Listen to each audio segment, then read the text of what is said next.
लेकिन किस्मत उन्हें ऐसी जगह पहुंचा देती है जहां जिंदा रहना ही सबसे बड़ी चुनौती बन जाता है। हालात कुछ ऐसे बनते हैं कि वे महीनों तक एक सुनसान आइलैंड पर साथ फंसे रहते हैं। वहां उन्हें सिर्फ प्रकृति, डर और अनिश्चितता का सामना करना पड़ता है। अब सवाल यह है कि ये दोनों वहां कैसे जिंदा रहते हैं और साथ रहते हुए उनके बीच क्या क्या अजीब और खतरनाक घटनाएं होती हैं। यही हम इस पूरी कहानी में जानेंगे। कहानी की शुरुआत होती है एमा नाम की एक खूबसूरत और होशियार लड़की से, जो सुबह जल्दी उठकर स्कूल जाने की तैयारी कर रही होती है। एमा अपने स्कूल की सबसे लोकप्रिय स्टूडेंट्स में से एक है। उसके बहुत सारे दोस्त हैं और लगभग हर कोई उसे पसंद करता है। दूसरी तरफ हम डीन को देखते हैं, जो एमा से बिल्कुल उलट स्वभाव का लड़का है। वह काफी आलसी है और सुबह देर से उठता है। उठते ही वह बाथरूम में जाकर जल्दी से ब्रश करता है और फिर सीधे आकर वीडियो गेम खेलने बैठ जाता है। तभी उसके पिता जैक उसे याद दिलाते हैं कि अगर वह ऐसे ही करता रहा तो स्कूल के लिए देर हो जाएगी। उधर एमा अपनी छोटी बहन स्टेसी के साथ घर से निकलती है। उनकी माँ बारबरा उन्हें कार से स्कूल छोड़ने आती हैं। स्कूल पहुंचते ही एमा अपनी सबसे अच्छी दोस्त लिज से मिलती है और दोनों बातें करने लगती हैं। तभी वहां स्टीफन नाम का एक स्टूडेंट आता है और एमा को हाय कहता है। यह देखकर लिज मजाक मजाक में एमा को चिढ़ाने लगती है। उसी दिन क्लास में उनके टीचर मिस्टर क्रिश्चियनसन सभी स्टूडेंट्स को बताते हैं कि अगले दिन सुबह ठीक 7 बजे स्कूल बस ट्रिनिटी आइलैंड के एजुकेशनल ट्रिप के लिए रवाना होगी। वह आगे कुछ और जानकारी देने ही वाले होते हैं कि तभी एमा क्लास में थोड़ी देर से पहुंचती है। उसी समय पीछे से आते हुए डीन उससे टकरा जाता है और मजाकिया अंदाज में उसे सॉरी शहजादी कह देता है। इसके बाद मिस्टर क्रिश्चियनसन ट्रिप के नियम और प्लान समझाते रहते हैं। तभी लिज धीरे से एमा को बताती है कि डीन भी इस ट्रिप पर जा रहा है और वह सिर्फ इसलिए जा पा रहा है क्योंकि उसके पिता ने पैसे देकर उसकी जगह पक्की करवाई है। यह सुनकर वह डीन की तरफ देखकर अजीब सा मुंह बनाती है। लंच टाइम में लिज अपने दोस्तों को सुबह की सारी बात बताती है, कैसे स्टीफन ने एमा से बात की। वह मजाक में कहती है कि इस ट्रिप के दौरान उनके पास पूरा 1 हफ्ता होगा जिसमें वे एमा और स्टीफन को और करीब ला सकते हैं। लेकिन एमा इस बात को हल्के में टाल देती है और कहती है कि उन्हें इन सब चीजों की बजाय ट्रिप पर ध्यान देना चाहिए। जब वे सब बातें कर रहे होते हैं तभी एमा की नजर डीन पर पड़ती है। वह एक चाकू से सेब काट रहा होता है। थोड़ी ही देर में मिस कोलियर नाम की टीचर वहां आती है और डीन को स्कूल में चाकू लाने के लिए डांटती है। इसके बाद वह उसे सीधे प्रिंसिपल के ऑफिस ले जाती है। इस घटना के बाद लिज अपने दोस्तों से कहती है कि एमा को डीन जैसे लड़कों से दूर ही रहना चाहिए, खासकर तब जब स्कूल का एक हैंडसम और पॉपुलर लड़का उसे पसंद करता हो। अगली सुबह एमा ट्रिप के लिए पूरी तरह तैयार हो जाती है। घर से निकलते वक्त वह अपनी माँ बारबरा और पिता फील को धन्यवाद देती है कि उन्होंने उसे इस ट्रिप पर जाने की अनुमति दी। दूसरी ओर डीन इस ट्रिप पर जाने के लिए बिल्कुल भी उत्साहित नहीं होता, लेकिन उसके पिता जैक उसे समझाते हैं कि स्कूल के नियम तोड़ने के बाद भी उन्होंने कितनी कोशिश करके उसे इस ट्रिप में शामिल करवाया है। आखिरकार डीन अनमने मन से जाने के लिए तैयार हो जाता है। स्कूल पहुंचने के बाद मिस्टर क्रिश्चियनसन सभी स्टूडेंट्स को बस में बैठने के लिए कहते हैं। बस में चढ़ते समय स्टीफन फिर से एमा से हालचाल पूछता है और यह देखकर लिज उसे दोबारा चिढ़ाने लगती है, लेकिन एमा इस बार उस पर ज्यादा ध्यान नहीं देती। कुछ ही समय बाद बस ट्रिनिटी आइलैंड पहुंच जाती है। वहां उतरते ही मिस कोलियर सबको बताती हैं कि वे थोड़ी देर तक पूल में एंजॉय कर सकते हैं, लेकिन डिनर से पहले सभी को वापस आना होगा क्योंकि असली कार्यक्रम अगले दिन से शुरू होगा। थोड़ी देर बाद एमा और उसके दोस्त पूल एरिया में पहुंचते हैं। वहीं एमा की मुलाकात फिर से स्टीफन से होती है और सब मिलकर पानी में मस्ती करने लगते हैं। दूसरी तरफ डीन अकेले बालकनी में खड़ा होकर यह सब देख रहा होता है। उसी शाम एमा की दोस्त दौड़ती हुई आती है और बताती है कि स्टीफन ने उन्हें एक पार्टी में बुलाया है जो पास में खड़ी एक लोकल बोट पर हो रही है। पहले तो एमा जाने से मना कर देती है, लेकिन दोस्तों के बहुत मनाने के बाद वह तैयार हो जाती है। कुछ ही देर में वे सभी उस बोट पार्टी में पहुंच जाते हैं। वहां पहुंचकर एमा अपनी दोस्त हेलन को ढूंढने लगती है, लेकिन तभी उसकी नजर स्टीफन पर पड़ती है जो किसी दूसरी लड़की को किस कर रहा होता है। यह देखकर एमा को बहुत बुरा लगता है और वह चुपचाप वहां से जाने लगती है। दिलचस्प बात यह है कि थोड़ी दूरी से यह पूरा सीन डीन भी देख रहा होता है। तभी डीन हल्के तंज भरे अंदाज में एमा से कहता है कि लगता है तुम्हारा बॉयफ्रेंड तो पार्टी में खूब मजे कर रहा है। यह सुनकर एमा तुरंत जवाब देती है कि उसे इन बातों से कोई लेना देना नहीं होना चाहिए। दोनों की यह बहस अभी चल ही रही होती है कि अचानक वहां पुलिस पहुंच जाती है। दरअसल पुलिस को खबर मिल चुकी थी कि इस स्टूडेंट पार्टी में ड्रग्स का इस्तेमाल हो रहा है। पुलिस सभी लोगों को बोट के आगे वाले हिस्से में इकट्ठा होने का आदेश देती है। उसी अफरा तफरी में एमा का पैर फिसल जाता है और वह सीधे समुद्र में गिर पड़ती है। डीन यह सब देख लेता है और बिना देर किए उसे बचाने के लिए पानी में कूद जाता है। काफी कोशिश के बाद वह एमा को संभाल कर पास खड़ी एक छोटी बोट तक ले आता है। वह छोटी बोट असल में बड़ी पार्टी बोट से रस्सी के सहारे बंधी हुई थी। डीन तुरंत उस रस्सी को काट देता है। जब एमा उससे पूछती है कि उसने ऐसा क्यों किया, तो डीन कहता है कि वह पुलिस के झंझट में नहीं पड़ना चाहता। उसका प्लान था कि जब पुलिस वहां से चली जाएगी तब वे वापस बड़ी बोट तक पहुंच जाएंगे। लेकिन कुछ ही देर में छोटी बोट लहरों के साथ तेजी से दूर जाने लगती है। तभी आसमान का मौसम भी बदलने लगता है और तेज तूफान आने के संकेत दिखने लगते हैं। डीन जब बोट को संभालने की कोशिश करता है तो उसे पता चलता है कि उसमें कोई मोटर ही नहीं है। तभी अचानक सामने से एक विशाल लहर उनकी तरफ बढ़ती है और दोनों मजबूती से बोट को पकड़ लेते हैं। काफी देर तक तूफानी लहरों से जूझने के बाद आखिर सुबह हो जाती है। पूरी रात भटकने के बाद वे दोनों अरब सागर के बीच कहीं दूर निकल आए होते हैं। डीन अपना फोन चेक करता है, लेकिन वह बंद हो चुका होता है। फिर वह एमा से उसका फोन मांगता है, मगर उसके फोन में भी कोई नेटवर्क नहीं मिल रहा होता। एमा थोड़ी नाराजगी से कहती है कि अगर वे पार्टी बोट के पास ही रहते तो शायद ऐसा ना होता। डीन उसे शांत रहने को कहता है और भरोसा दिलाता है कि कोई ना कोई उन्हें ढूंढने जरूर आएगा। तभी एमा की नजर दूर समुद्र के बीच एक छोटे से आइलैंड पर पड़ती है। यह देखकर डीन तुरंत बोट को उसी दिशा में ले जाने की कोशिश करने लगता है। काफी मुश्किलों के बाद दोनों आखिरकार उस आइलैंड के किनारे तक पहुंच जाते हैं। किनारे पर उतरते ही एमा फिर से फोन में नेटवर्क खोजने की कोशिश करती है, लेकिन यहाँ भी कोई सिग्नल नहीं मिलता। तभी डीन को बोट में एक फ्लेयर गन मिलती है जिसे वह संभाल कर अपने पास रख लेता है। अब दोनों इस उम्मीद में आगे बढ़ने लगते हैं कि शायद आइलैंड के अंदर कहीं उन्हें मदद या कोई रास्ता मिल जाए। दूसरी तरफ होटल में पिछली रात की पार्टी की वजह से मिस्टर क्रिश्चियनसन ट्रिप को तुरंत रद्द करने का फैसला कर लेते हैं। उसी समय लिज घबराकर मिस कोलियर को बताती है कि एमा होटल वापस नहीं आई है। पहले तो उसे लगा कि शायद एमा किसी के साथ रुक गई होगी, इसलिए उसने किसी को कुछ नहीं बताया, लेकिन वह यह भी बताती है कि उसने एमा को आखिरी बार उसी पार्टी बोर्ड पर देखा था। इसके बाद मिस्टर क्रिश्चियनसन सभी स्टूडेंट्स की अटेंडेंस लेते हैं। तभी उन्हें पता चलता है कि डीन भी मौजूद नहीं है। अब यह साफ हो जाता है कि एमा और डीन दोनों ही ग्रुप से गायब हैं। थोड़ी देर बाद पुलिस वहां पहुंचती है और एमा के दोस्तों से पूछताछ शुरू करती है। मिस कोलियर पुलिस से पूछती हैं कि क्या उन्हें ढूंढने का कोई तरीका है। पुलिस जवाब देती है कि ऐसे मामले कभी कभी हो जाते हैं और हो सकता है कि दोनों खुद ही वापस आ जाएं, लेकिन अगर वे समुद्र में कहीं फंस गए हों तो उन्हें ढूंढना काफी मुश्किल हो सकता है। जब यह खबर डीन के पिता तक पहुंचती है कि उनका बेटा गायब हो गया है तो वे तुरंत स्कूल पहुंचते हैं। वहां उनकी मुलाकात एमा की मां बारबरा से होती है और उसी समय एमा के पिता फील भी वहां आ जाते हैं। तीनों बेहद परेशान होकर प्रिंसिपल से सवाल करने लगते हैं कि उनके बच्चों के साथ आखिर क्या हुआ, लेकिन प्रिंसिपल के पास कोई स्पष्ट जवाब नहीं होता। निराश होकर वे वहां से चले जाते हैं। उधर आइलैंड पर एमा और डीन आगे बढ़ते जा रहे होते हैं। कुछ दूरी तय करने के बाद उन्हें जंगल के बीच एक खूबसूरत सा झरना दिखाई देता है। डीन उस नजारे से काफी प्रभावित होता है और एमा से कहता है कि वह उसकी एक फोटो ले ले, लेकिन एमा इस बात पर चिढ़ जाती है। वह कहती है कि वे यहाँ फंसे हुए हैं और उसे इस समय फोटो खिंचवाने की पड़ी है। एमा बताती है कि इस ट्रिप के दौरान उसे अपने प्रोजेक्ट के लिए अच्छे मार्क्स हासिल करने थे, क्योंकि वह आगे चलकर प्रिंसटन यूनिवर्सिटी में पढ़ना चाहती है। अगर वे यहाँ से जल्द बाहर नहीं निकल पाए तो उसका सारा सपना टूट सकता है।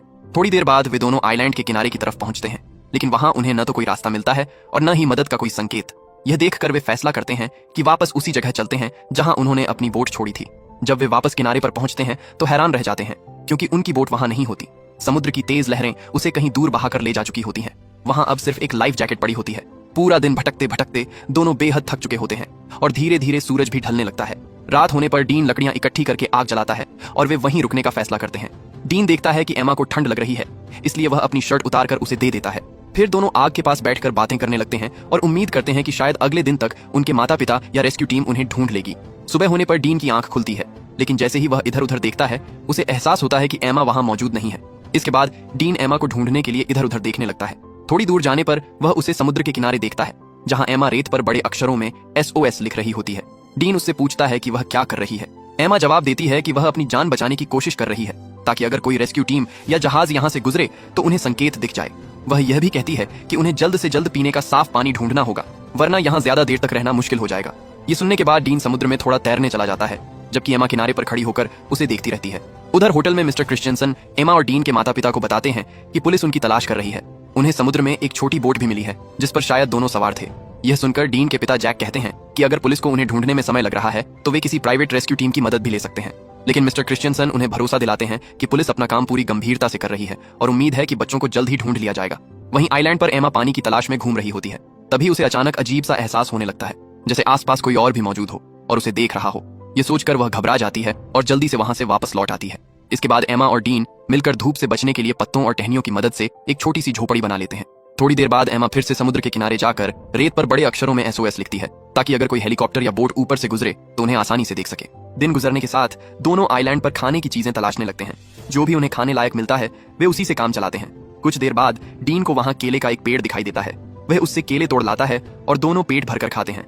आइलैंड का मौसम बहुत गर्म होता है, इसलिए एमा को अपनी लंबी पैंट पहनना मुश्किल लगने लगता है। आखिरकार वह अपनी पैंट को काटकर उसे शॉर्ट्स जैसा बना लेती है, ताकि गर्मी थोड़ी कम महसूस हो। शाम होने पर एमा देखती है कि डीन उनकी बनाई झोपड़ी में आकर लेट गया है। थोड़ी देर बाद वह भी उसके पास आकर सो जाती है। अचानक डीन नींद में करवट बदलते हुए एमा की तरफ मुड़ जाता है और उसका हाथ एमा पर आ जाता है। एमा को यह अजीब नहीं लगता, बल्कि उसे किसी अपने के पास होने का एहसास मिलता है, इसलिए वह कुछ नहीं कहती और दोनों वहीं सोए रहते हैं। अगले दिन एमा झरने के पास नहाने जाती है। तभी डीन वहां आकर उससे सनस्क्रीन मांगता है। एमा उसे थोड़ा झुंझलाकर कहती है कि वह नहा रही है, इसलिए उसे दूसरी तरफ जाना चाहिए।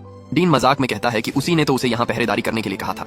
ये सुनकर एमा समझाती है कि उसे सच में लगता है कि इस आइलैंड पर शायद कोई और भी मौजूद हो सकता है, इसीलिए उसने ऐसा कहा था। दूसरी तरफ शहर में एमा की मां बारबरा अपनी बेटी को लेकर बेहद चिंतित होती जा रही है। न्यूज चैनलों में भी अब यह खबर आने लगती है कि एमा और डीन के लापता होने का मामला आधिकारिक तौर पर दर्ज हो चुका है। कुछ रिपोर्ट्स में तो यह तक कहा जा रहा है कि शायद दोनों अब जिंदा ना हो और पुलिस उनकी तलाश के साथ साथ उनके शव ढूंढने की संभावना भी देख रही है।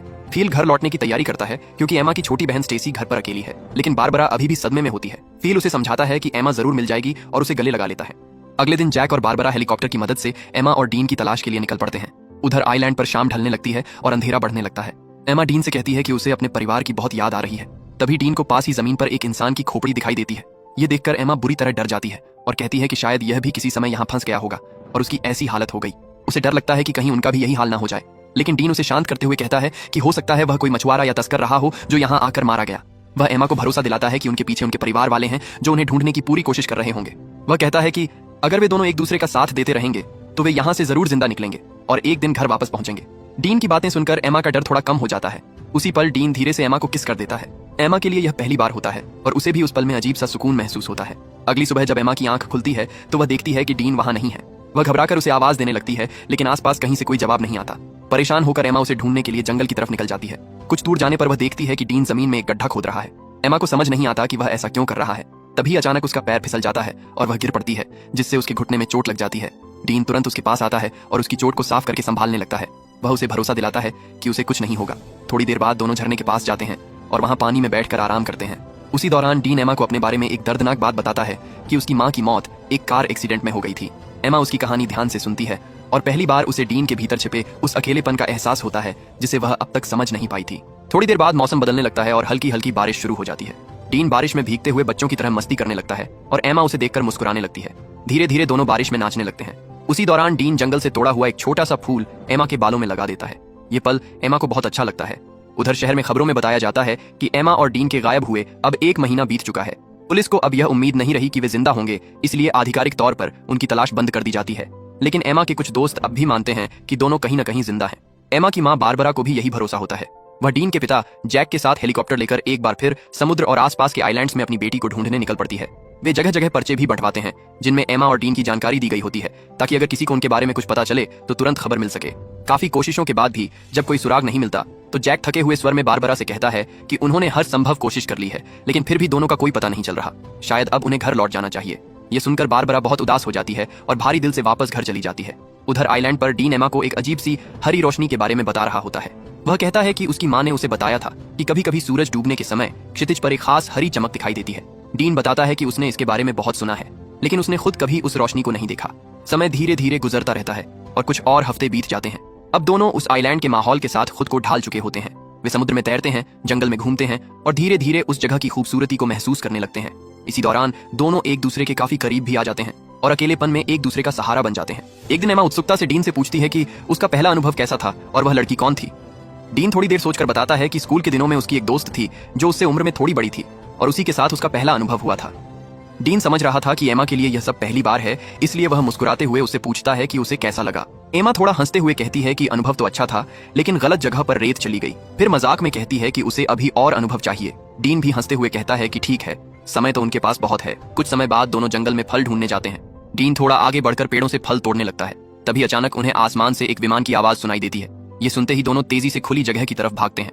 डीन तुरंत एमा के बैग में फ्लेयर गन ढूंढने लगता है ताकि वह उस विमान को संकेत दे सके, लेकिन उसे फ्लेयर गन नहीं मिलती। इसी बीच वह विमान उनके ऊपर से निकलकर बहुत दूर चला जाता है। एमा भी घबराकर बैग में उसे ढूंढने लगती है, लेकिन वह भी उसे नहीं पाती। अब एमा को शक होने लगता है कि शायद उस आइलैंड पर कोई और भी है जो उनकी चीजें चुरा रहा है। दिन बीतते जाते हैं, लेकिन उनके ऊपर से सिर्फ वही एक विमान गुजरा होता है। कोई भी उन्हें ढूंढने नहीं आया। एक शाम दोनों अपनी झोपड़ी में बैठकर बातें कर रहे होते हैं। धीरे धीरे उन्हें एहसास होने लगता है कि शायद अब उन्हें घर लौटने की उम्मीद छोड़ देनी चाहिए। वे सोचते हैं कि अगर यही उनकी किस्मत है तो क्यों ना इस आइलैंड पर ही एक दूसरे के साथ जिंदगी बिताने का फैसला कर लिया जाए। उसी समय अचानक जंगल की तरफ से किसी जानवर की आवाज आती है। डीन उस आवाज का पता लगाने के लिए जंगल की ओर चला जाता है। एमा को उसकी चिंता होने लगती है, इसलिए वह भी उसके पीछे चली जाती है। थोड़ी दूर जाने पर डीन अचानक रुक जाता है क्योंकि सामने एक काला पैंथर खड़ा होता है। उसे देखते ही डीन डर कर भागने लगता है। भागते भागते वह काफी दूर पहुंच जाता है और अचानक जमीन पर गिर पड़ता है। एमा दौड़ती हुई जब उसके पास पहुंचती है तो हैरान रह जाती है। डीन के हाथ में खून से सना हुआ चाकू होता है और पास ही एक मरा हुआ ब्लैक पैंथर पड़ा होता है। डीन ने अपनी जान बचाने के लिए उससे लड़कर उसे मार गिराया था।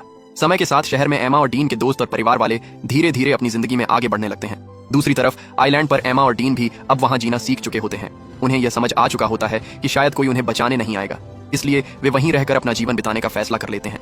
वे शिकार करना सीख लेते हैं, जंगल से खाना ढूंढते हैं और अपनी बनाई हुई झोपड़ी में रहते हैं। उम्मीद लगभग खत्म हो चुकी होती है, लेकिन फिर भी वे एक दूसरे का साथ देकर खुश रहने की कोशिश करते हैं। एक दिन अचानक एमा को उल्टियां होने लगती हैं। ये देखकर डीन थोड़ा घबरा जाता है और उससे पूछता है कि कहीं वह प्रेग्नेंट तो नहीं है। एमा तुरंत जवाब देती है कि नहीं, शायद कुछ गलत खा लेने की वजह से ऐसा हुआ होगा, और वह बात को वहीं टालने की कोशिश करती है। इसके बाद एमा थोड़ा बेहतर महसूस करने के लिए डीन के पास आकर लेट जाती है। दोनों आराम से बातें कर रहे होते हैं कि तभी अचानक ऊपर से कुछ चीजें गिरने लगती हैं। पहले तो उन्हें समझ नहीं आता कि यह क्या हो रहा है, लेकिन जब वे ऊपर देखते हैं तो पता चलता है कि पेड़ की शाखा पर एक बंदर बैठा है जो उनके सामान से खेलते हुए एक एक करके चीजें नीचे फेंक रहा है। तभी उनकी नजर उस बंदर के हाथ में पकड़ी हुई एक चीज पर पड़ती है। वह वही फ्लेयर गन होती है जो उस दिन उन्हें नहीं मिल पाई थी।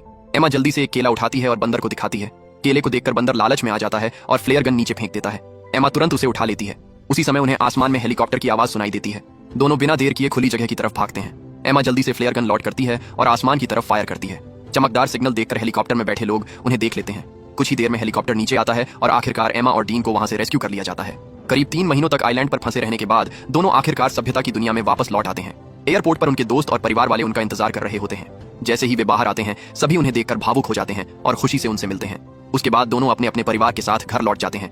घर पहुंचने के बाद उसी रात डीन चुपके से एमा से मिलने आ जाता है। दोनों थोड़ी देर बैठकर बात करते हैं और यह महसूस करते हैं कि घर वापस आकर सब कुछ कितना अलग लग रहा है।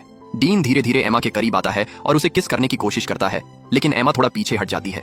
वह कहती है कि घर पर हर कुछ मिनट में उसके माता पिता उससे मिलने आ रहे हैं, इसलिए अभी यह सही समय नहीं है। फिर वह डीन से कहती है कि उनके सुरक्षित लौटने की खुशी में उसके माता पिता ने एक छोटी सी पार्टी रखी है और उसे भी उसमें आना चाहिए। अगले दिन पार्टी में काफी लोग इकट्ठा होते हैं। एमा के माता पिता सभी मेहमानों के सामने भावुक होकर अपने बच्चों के सुरक्षित लौटने के बारे में कुछ बातें करते हैं। इसी बीच एमा की छोटी बहन स्टेसी डीन के पास आती है और पूछती है कि वह सबके साथ क्यों नहीं घुल मिल रहा। डीन हल्की मुस्कान के साथ कहता है कि उसे भीड़ में ज्यादा सहज महसूस नहीं होता। थोड़ी देर बाद वह इशारे से एमा को अपने पास बुलाने की कोशिश करता है, लेकिन एमा उस समय सबके साथ व्यस्त होती है और उसकी तरफ ध्यान नहीं देती। ये देखकर डीन चुपचाप पार्टी से निकल जाता है। समय के साथ सब कुछ फिर पहले जैसा होने लगता है। आइलैंड से वापस आने के बाद एमा काफी मशहूर हो जाती है। लोग उसकी कहानी सुनना चाहते हैं और मीडिया भी उसमें दिलचस्पी दिखाता है। दूसरी तरफ डीन की जिंदगी लगभग पहले जैसी ही रहती है। वह अब भी अकेला रहता है। कभी कभी जब एमा और डीन एक दूसरे के सामने से गुजरते हैं तो वे बस एक दूसरे को देखते हैं लेकिन कुछ कहते नहीं। कुछ दिन बाद एमा डीन को फोन करती है, लेकिन वह कॉल नहीं उठाता। उसी दौरान एमा के कमरे में उसकी बहन स्टेसी आती है। वह भावुक होकर कहती है कि जब एमा गायब हो गई थी तब सबको लगा था कि शायद वे उसे हमेशा के लिए खो चुके हैं। पूरे परिवार ने उसे बहुत याद किया था। अब जब वह वापस आ गई है तो सबको बहुत सुकून मिल रहा है। ये सुनकर एमा अपनी बहन से कहती है कि वह सच में बहुत अच्छी बहन है। फिर दोनों साथ में आने वाली प्रोम पार्टी में जाने का फैसला करते हैं। दूसरी तरफ डीन अपनी माँ की कब्र पर जाता है। वहां खड़े होकर वह अपनी माँ को याद करता है और काफी देर तक रोता रहता है। उसी रात जब वह घर पर टीवी देख रहा होता है तो उसके पिता उससे पूछते हैं कि क्या वह प्रोम पार्टी में जाने के लिए उनका कोट पहनना चाहेगा। प्रोम की रात एमा अपनी बहन के साथ पार्टी में पहुंच जाती है। वहां उसकी दोस्त लिज उसके पास आती है और कहती है कि उसके लिए एक सरप्राइज है। वह एमा को बाहर की तरफ ले जाती है। जैसे ही एमा बाहर निकलती है वह देखती है कि बारिश हो रही है और उसी बारिश में डीन खड़ा है। उसने कोट पहन रखा है और वह एमा का इंतजार कर रहा है। उसे देखकर एमा को आइलैंड पर बिताए गए वे सारे पल याद आने लगते हैं। समुद्र, बारिश, वह झोपड़ी और उनके बीच का वह अनकहा रिश्ता। एमा धीरे धीरे बाहर जाती है और डीन के पास पहुंचती है। दोनों एक दूसरे को देखकर मुस्कुरा देते हैं। कुछ पल बाद वे गले मिलते हैं और एक दूसरे को किस करते हैं और इसी खूबसूरत पल के साथ उनकी यह कहानी यहीं खत्म हो जाती है।